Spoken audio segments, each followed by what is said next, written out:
All right, guys, they've got a 2022 Volkswagen Taos doing the rear wheel bearing. We already did the front, but these same problem in the back. These bolts are tight, so even though it's a bolt in, you think, oh, it's easy bolt in. These bolts are, they don't want to move. They're quite like an old person, you know. They're kind of set in their ways. That's these bolts. So we're not just going to heat them up. Let's go ahead and cut the outside of the the outside of the wheel bearing housing where it goes around the bolt. Let's heat it up. Give a little cuttage right there to really, free up those bolts. Check it out. You know, growing up, my dad always called a torch or a hammer. He'd call that's part of a 7-piece toolkit. Like, Griff, just get your 7-piece toolkit. 6-pack and a torch. 6-pack and an air hammer. 6-pack and a big hammer. That was my dad's a funny guy. All right. So, as they said in that movie, The Crow, fire it up. Oh, yeah.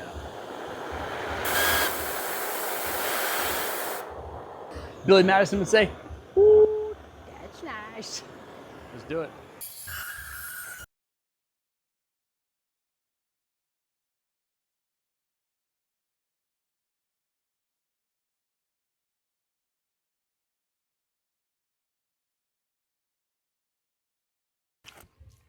And you can see part of the threads exposed here. Should pop right out.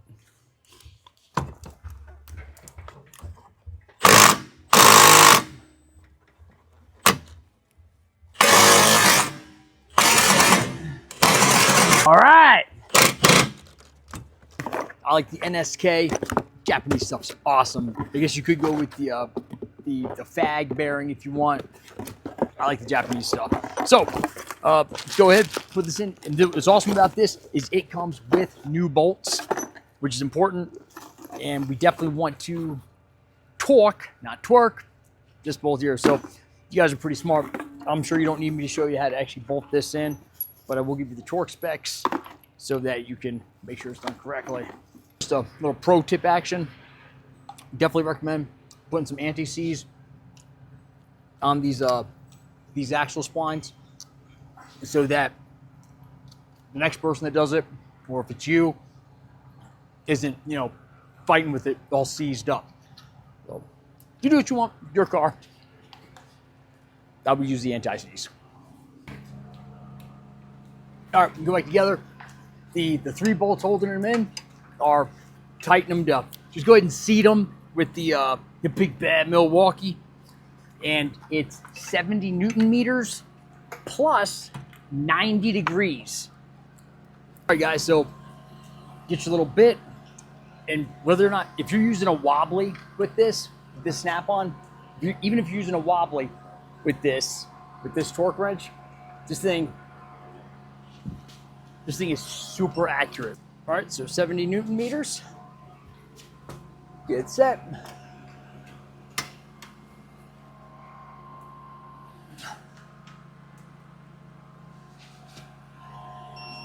Boop.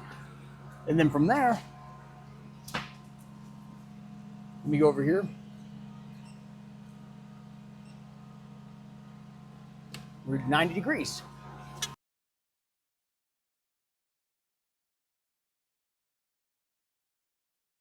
All right, guys, you want to go ahead, just seat this with the with your Milwaukee or whatever else you got. Oh, boop, we're seated. Now we got to torque it, not twerk. And so it's 148 foot-pounds or 200 Newton meters.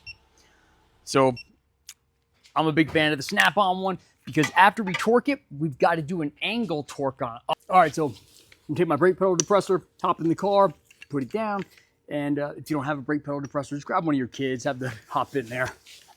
So it's 200 foot-pounds or no, I'm sorry, 148 foot-pounds or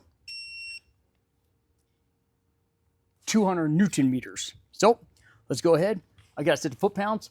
Let's torque it, and then we got to go 180 degrees after that. This is awesome. It tells you exactly where you're at.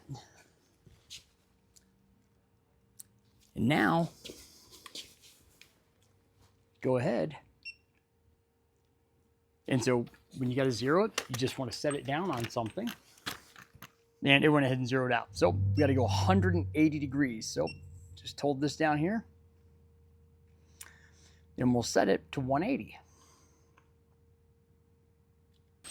So 180 degrees, man, that's a lot. So get up on here. And what's really cool about this is after you go,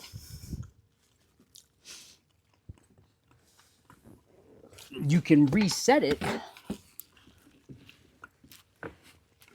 Oh, man.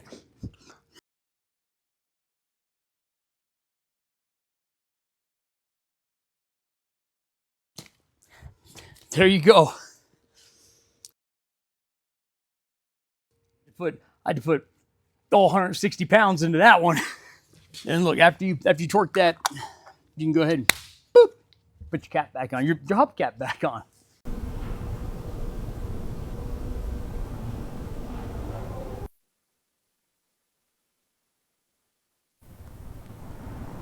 Well, we're not like other shops. Yeah! Yeah, that just happened. That's what I'm talking about.